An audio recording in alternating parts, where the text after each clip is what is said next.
Hello everyone. সেদিন জানো তো মামার বাড়িতে সবাই মিলে মুড়ি ফিস্ট করেছিলাম। তোমরা হয়তো অনেকেই ভাববে যে মুড়ি আবার ফিস্ট। হ্যাঁ হ্যাঁ, ঠিকই শুনেছো। আমরা যখন মামার বাড়িতে সবাই মিলে একসাথে একত্রিত হয়, তখন আমরা সবাই মিলে এরকম করে মুড়ি মেখে খাই। আর এটা দোকানে কোনো ঝালমুড়ি কেনার থেকে কোনো অংশে কম হয় না, বরং আরও বেশি আনন্দ দেয়, কেননা এটা আমরা নিজেরা বানিয়ে খাই।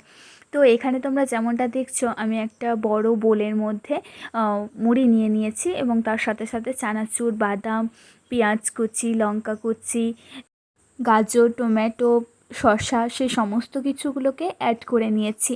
আর তার সাথে যেটা নিয়েছি সেটা হচ্ছে অল্প পরিমাণ মতো লবণ দিয়েছিলাম, আর কাঁচা সর্ষে তেল, আম তেল। আর এটা ভীষণ ভালো টেস্ট হয়েছিল খেতে। সবাই মিলে এইভাবে মুড়ি মেখে খাওয়ার আলাদাই আনন্দ আছে। তো সেই জন্য আমি এখানে মুড়িটাকে মাখছিলাম।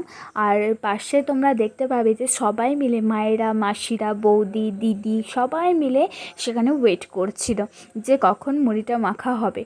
তো যখন আমরা এই পরিমাণগুলোকে অ্যাড করেছিলাম, তখন দেখলাম যে মুড়ির পরিমাণটা যেহেতু বেশি ছিল, তো সেই জন্য এগুলো অনেক কম লাগছিল। তো এই জন্য আবার শসা টসা কোচানো হলো এবং সেগুলোকে আবার অ্যাপ্লাই করা হলো, যাতে ব্যালেন্স হয় এবং সেটা খেতে আরও টেস্টি হয়। তো সেই জন্য আরও বেশি করে মাসিরা কুচিয়ে দিল, আর আমি সেটাকে অ্যাড করে নিচ্ছিলাম। তারপরে কে ভাগ করবে এটা, সেটার ভারও আমার ওপরই।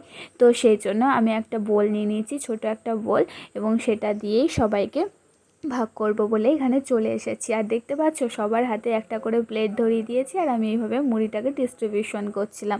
তো এইভাবেই সন্ধেটা বেশ মজা করে আমরা কাটিয়েছিলাম সেদিন মামার বাড়িতে। তোমরা কারা এইভাবে নিজেদের মধ্যে আনন্দ করো, মুড়ি মেখে খাও সবাই মিলে একত্রিত হলে, কমেন্টে জানাতে ভুলো না কিন্তু। চলো, দেখা হচ্ছে নেক্সট কোনো পার্টে। টাটা।